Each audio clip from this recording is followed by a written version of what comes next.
Assalamualaikum warahmatullahi wabarakatuh. Saya bersama Biker Subuhan Pekanbaru Riau dalam kajian subuh Rabu Riyadhus Shalihin di setiap masjid musola di Jalan Kamboja, Rimbo Panjang. Bagi yang sudah bergabung istiqomah, bagi yang belum segera bergabung. Kiamat sudah dekat. Berkah selalu, sukses. Assalamualaikum warahmatullahi wabarakatuh.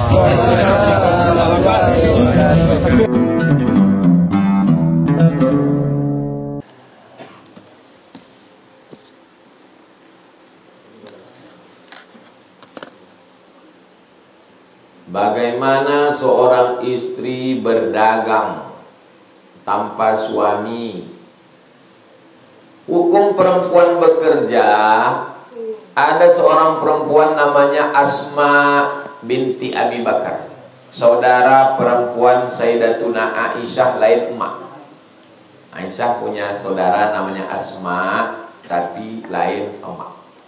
Asma ini menikah dengan Zubair ibnul Awwam, punya anak laki-laki namanya Abdullah bin Zubair ibnul Awwam.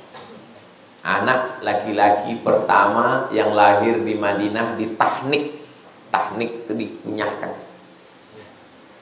Asma ini keluar rumah memikul makanan onta, lalu Nabi menolongnya mengangkatkan. Seandainya Nabi melarang, hai Asma, jangan kau cari makan onta, itu dalil tak boleh perempuan bekerja. Tapi Nabi diam dan menolongnya. Itu makna menurut ulama dari hadis ini menunjukkan perempuan boleh bekerja. Karena ada sebagian ulama mengatakan perempuan tak boleh bekerja sama sekali, tak boleh jadi ASN, tak boleh jadi wanita karir, dia mesti di rumah. Dalilnya ayat Quran, waqarna fi buyutikunna, hendaklah kamu di rumah. Pendapat yang kuat, perempuan boleh bekerja beraktivitas dengan syarat dan ketentuan berlaku. 5 syarat. Syarat yang pertama, izin suami. Bang, aku ini kan selesai S1, izin aku bekerja. Karena kau kan fakir miskin, jadi aku ini jadi aku izinkan aku bekerja. Yang kedua, la tabarrajna tabarrujal jahiliyatil ula. Kata suaminya, ya aku izinkan kau kerja, jangan bersolek-solek jahiliyah. Wajar-wajar saja, biasa-biasa saja, jangan pakaian sempit. 3, la yadribna bi arjulihinna, jangan memukulkan kaki ke lantai pakai gelang kerincing-kerincing, maksudnya mencari perhatian orang. Biasa saja, normal-normal, wajar-wajar saja. Yang keempat, la yakhluwanna rajulun ma'amra'atin illa ma'azi mahramin, jangan berdua-duaan dengan laki-laki yang tak mahram. Yang kelima, la tusafiranna imra'atun illa ma'azi mahramin, jangan berjalan keluar kota ke Jakarta, ke Bandung dengan laki-laki yang tak mahram. Kalau bisa dijaga ini, saudari-saudari saya yang sekarang ASN, PNS, BUMN, perusahaan, kalian tetap bekerja membantu suami, tapi tetap jaga. Berangkat dari rumah jam 7, sampai di tempat kerja jam 8, 9, 10, 11, 12, 1, 2, 3, 4, 9 jam kalian di luar rumah. Pulang ke rumah maghrib jam 6, jam 7, jam 8, masak begini begono dengan suami sendiri cuma 2 jam. Jam 8, 9, 10. Dengan laki orang 8 jam. Dengan laki sendiri 2 jam. Lama-lama payah membedakan mana laki orang, mana laki awak. Satu ruangan dengan laki orang. Berawal dari curhat, berawal dari tukar-tukaran WhatsApp, berakhir dengan tukar cairan. Ya Ustaz, ini menjijikkanlah omongannya. Mendengarnya aja kalian jijik, apalagi kalau terjadi pada bini kalian. Jadi Kalau kalian mampu, jangan kasih bini bekerja. Tak pernah sekalipun istri saya menghidangkan teh manis ke tamu. Kenapa? Karena saya tak mau biji mata tamu tu menengok bini saya. Saya membawa teh. Hari ini masih berdoa, ya Allah, jadikanlah hari ini baik untukku. Kan udah tertulis di Lauhul Mahfuz Pak Ustaz. Ya, kenapa Ustaz masih berdoa? Pertama, karena aku tak tahu apa isi Lauhul Mahfuz. Kecuali aku dimi'rajkan Allah naik ke atas, bisa aku tengok lembarannya. Oh, hari ini udah baik. Kenapa berdoa minta baik? Karena kita tak tahu apa isi Lauhul Mahfuz. Itu yang pertama. Yang kedua, karena Allah menyuruh berdoa. Ud'uni astajib lakum. Yang ketiga, karena Nabi menyuruh berdoa. Ud'ullaha wa antum muqinuna bil ijabah. Yang keempat, karena doa adalah ibadah, bahkan otaknya ibadah. Ad-doa mukhul ibadah. Itulah mengapa terus berdoa. Ini banyak orang tak mau berdoa. Kau tak berdoa? Alah Pak Ustaz, doa yang lama aja belum makbul. Saya sampai hari ini masih tetap berdoa. Sependek-pendek doa, Rabbana atina fid dunya hasanah wa fil akhirati hasanah wa qina adzabannar. Kalau memang kau tuliskan di Lauhul Mahfuz takdirku hari ini baik, tetapkan kebaikan itu untuk. Kalau memang kau takdirkan di Lauhul Mahfuz hari ini tak baik, robah dia menjadi baik. Kalau kau takdirkan hari ini aku melanggar anak ayam, jauhkan anak ayam itu dari aku. Kalau kau takdirkan hari ini aku mendapatkan ayam, tetapkan ayam itu untuk aku. Kalau dia memang jodohku, tetapkan dia jadi jodoh. Kalau dia bukan jodohku, matikan jodohnya. Doa apa ini? Lain pula doa kau ini. Dipaksanya pula Allah itu. Iya anak muda sekarang. Kalau ada kawan yang dulu kau antar waktu pendaftaran, waktu ospek, waktu SNMPTN, seleksi nasional masuk perguruan tinggi, apa enggak sedih kali hati kita Pak Ustaz? Kita yang ngantar, yang lain pula yang menemani wisuda Pak Ustaz. Dunia tak sebesar daun kelor. Berarti Allah ingin memberikan engkau yang lebih cantik, yang lebih putih, yang lebih cerdas, yang lebih kaya. Husnuzon kepada Allah SWT. Pantang pisang berbuah 2 kali, hayati. Kata Zainuddin. Inilah anak-anak muda ini lemah kan. Bagaimana cara agar hati kita selalu bersih dan tidak merasa sakit hati terus? Antum berbuat baik sama orang. Air susu dibalas air tua. Lalu kemudian antum benci kepada orang. Orang itu berbuat, bisakah dia melangkahkan kakinya kalau bukan karena ada qudrat iradat dari Allah? Tak bisa. Innama amruhu idza arada syai'an ayaqula lahu kun fayakun. Lalu kenapa ada makhluk itu? Makhluk itu diciptakan Allah untuk menguji iman.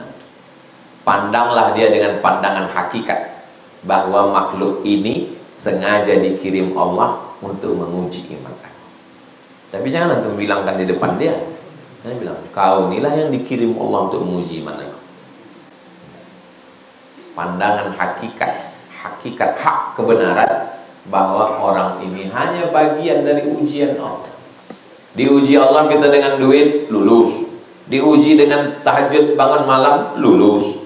Diuji dengan datang pengajian susah-susah jauh-jauh dari kota sana ke Rimbo Panjang nih, lulus. Berapa kali lewat Simpang sampai pula ke Bangkinang, lulus.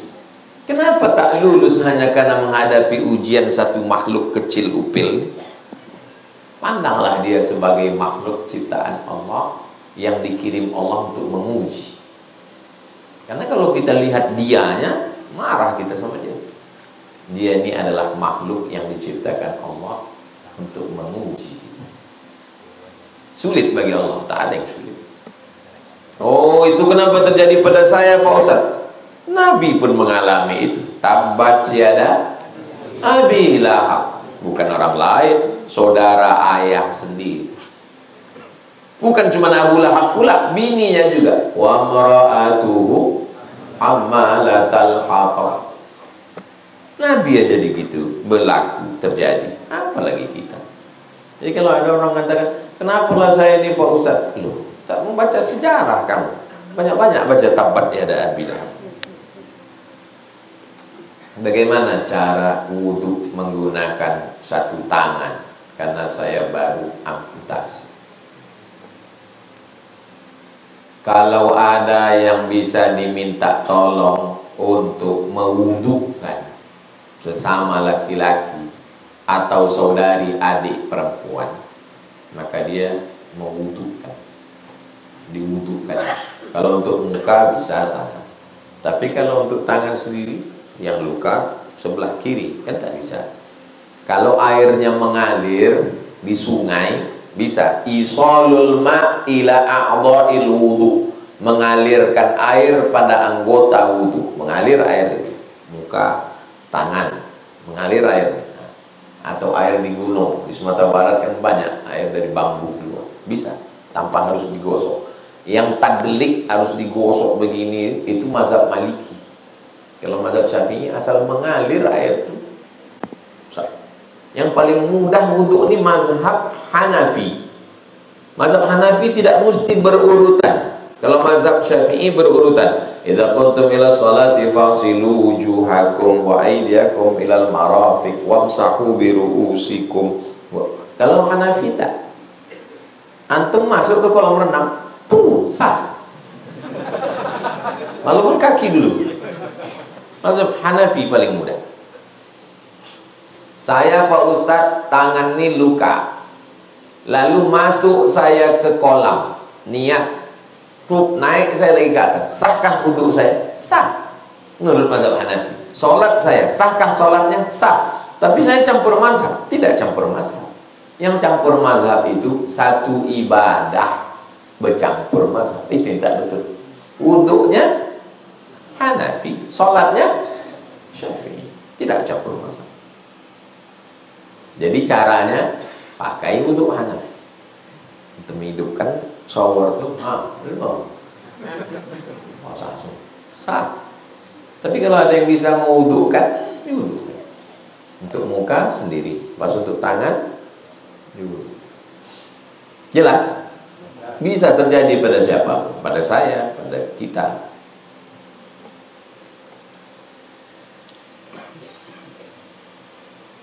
Ada hadis berbunyi, jika seorang istri menyakiti suaminya di dunia, maka calon istrinya di akhirat dari bidadari akan berkata, janganlah engkau menyakitinya. Semoga Allah mencelakaimu sebab dia hanya sebentar berkumpul denganmu. Sebentar lagi akan berpisah dan akan kembali kepada kami. Bagaimana pendapat Ustadz terhadap hadis ini? Kalau hadis itu ada dalam kitab Kutubus Sittah, paling tinggi, cara mengingat Kutubus Sittah mudah, 2 sahih, 4 sunan. Sahih Bukhari, Sahih Muslim. 4 sunan, Sunan Abi Dawud, yang paling tua Abi, yang paling kecil Ibni. Abi bapak, Ibni anak. Abi Daud, Ibni Majah. Abi Daud, Ibni Majah. Yang tengah ini Nasai, Tirmidzi. Tirmidzi, Nasai. Sahih Bukhari, Sahih Muslim. Abu Daud, Ibni Majah. Nasai, Tirmidzi. Kitab yang paling tinggi dalam Ahlus Sunnah wal Jamaah, tak dipakai Syiah. Syiah lain kitab. Di dalam 6 ini ada sahih, ada hasan, ada dhaif. Kalau hadis ini, andai hadis ini dhaif, boleh dipakai? Boleh, karena dia babnya targhib wa tarhib, motivasi. Motivasi apa dalam hadis ini? Motivasi kepada istri, jaga suamimu. Kalau tidak nanti dia ambil bidadari. Biar dia ambil itu Pak Ustaz, tak peduli aku. Itu kalau ada perempuan ngomong begitu di mulutnya aja itu. Di hatinya takut juga nih. Walaupun lakinya itu tua, ompong, peot. Kalau tak percaya kalian tanya sama ibu-ibu. Jadi hadis ini adalah hadis motivasi supaya istri menyayangi suami. Nanti kalau laki-laki ini masuk ke dalam surga, kalau dia punya bidadari, macam mana saya Pak Ustaz? Kaulah bidadarinya. Orang-orang macam Habibie, Burhan B.J. Habibie, Baharudin Yusuf Habibie, bagi dia bidadari yang terindah itu Ainun. Kalau tak percaya, tontonlah Ainun Habibie. Ainun. Setiap hari dia berziarah ke makam Ainun, sampai psikolog menyuruh dia menulis. Orang tercerdas di Indonesia, sekolah di Jerman, disertasinya tentang keretakan pada pesawat. Akhirnya ditulis. Karena pikiran ini terus, maka psikolog menyarankan tulis. Aja ditulisnya lah perjalanan hidup dia dengan Ainun. Bagi orang-orang yang cintanya seperti B.J. Habibie, itu kalau dia masuk dalam surga, pas malaikat bertanya, apa yang kau mau wahai Habibie? Apa kata dia? Ainun. Jadi ibu, posisikanlah diri ibu sebagai Ainun. Ibu lah bidadari. Antum nanti kalau udah beristri, antum bilang sama istri antum, kaulah bidadari yang dikirim Allah ke Pekanbaru. Tapi aku gemuk bang. Kau memang bidadari, tapi diturunkannya di restoran.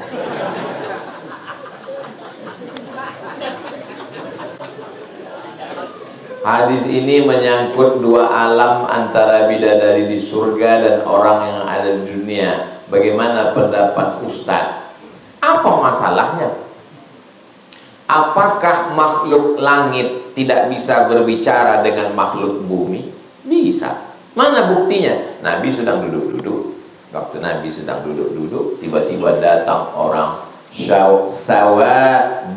syadidus sawadi, rambutnya sangat hitam, bajunya sangat putih, tapi tidak ada atharus safar, tak ada tanda-tanda dia musafir. Orang kalau rambutnya sangat hitam, bajunya sangat putih, tak ada tanda-tanda musafir, berarti orang kampung kita kenal, tapi tak ada orang Makkah Madinah yang kenal sama dia. Dia bertanya, dirapatkannya lututnya dengan lutut Nabi. Akhbirni anil iman, akhbirni anil Islam, akhbirni anil ihsan. Selesai itu, Nabi tanya ke Umar, Umar, ya tahu kau siapa tadi yang datang? Kata Umar, Jibril atakum yu'allimukum dinakum. Yang datang tadi itu Jibril. Apa pelajaran dari sini? Makhluk langit bisa berbicara kepada makhluk ini kalau sampai pada frekuensi itu. Tapi dalam hadis ini juga teguran, orang selevel Umar pun tak tahu bahwa itu Jibril. Bisa pula sekarang di video itu banyak kali ada yang nyuruh Jibril turun, ada yang bisa nyuruh Jibril. Orang selevel Umar bin Khattab tak tahu bahwa itu Jibril. Ini bisa pula menyuruh Jibril, memaksa Jibril. Saya kalau udah menengok video itu, memang umur segini lagi lucu-lucunya.